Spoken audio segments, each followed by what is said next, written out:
Hi guys, it's Tim from the Mark II Golf channel, and in this video we've got the entries for the online Show and Shine Super Modified class. Now this class was any Mark II that's had an engine conversion, and I've got to say the quality of these cars was fantastic. So this was the class that was the end of the night, so if you didn't see it, I absolutely understand, but don't worry, we've got them here for you. So guys, I hope you enjoy this video, and I'll see you on the next one.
always gone when I need you. You know I'll be there for you. Where are you now? Where are you now? Always try my best for you. You just know it is true. Where are we now?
Lights again. I was building this wall of trust, my friend. It isn't easy when you fight for bringing me down. You know I'll be there, can't you see you hurting me now?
It's the last of the 8 valves, Max. We started with a 2-liter block, then we port and polished the 1.8 head, added a Schrick 268 cam with adjustable cam sprocket, then we modified the Triumph Adler ECU, then we balanced and blueprinted the CISE fuel injection system, then we created a custom snorkel intake, and then we created a custom tri-wide downpipe into a Tectonics cat, into a stainless steel Scorpion exhaust from our mates in Great Britain, then we deleted the AC, because who fucking needs AC in a performance car?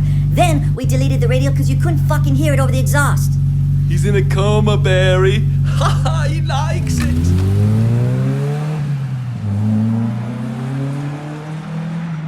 Doesn't like your Jetta. I'm sorry.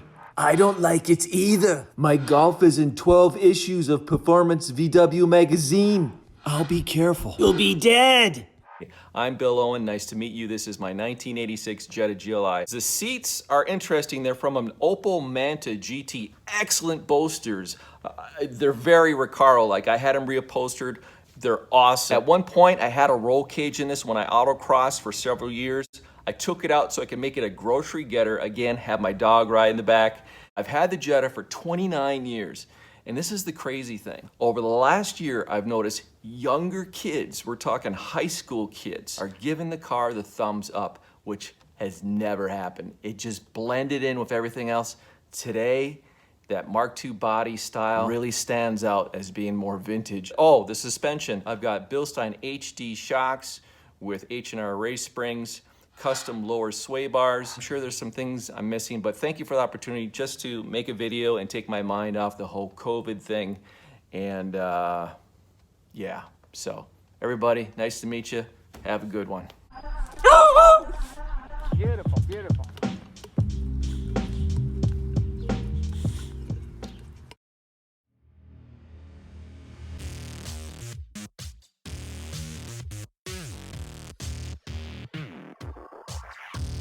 Now in third place, we had Robert with his stunning 2-litre 16-valve GTI. Chris thought that the colour and wheel combination was absolutely perfect for a Mark II, and Dave was impressed with the subtle tuning mods and the fact that it gets hammered on the track. Now in second place, we had Dave with this amazing Mark II 20-valve turbo. Michelle absolutely went crazy about the colour. I personally loved those wheels and the brake combination. For me, I thought it was absolute winner. Overall, we were all impressed by the quality of the work that's gone into this car, from the interior to the engine conversion. It really looks like the complete package. Well done, Dave. Now beating Dave by just 1 point, we've got Craig and his 20-valve turbo. So we all agreed that this car is an absolute stunner, and I think we were blown away by the motorsport theme of it. Now with the comp-motive wheels, the stripped back interior, it really is about enjoying that 20-valve turbo engine. And frankly, we're all for getting out there and enjoying our Mark IIs. So Craig, well done on taking the top spot.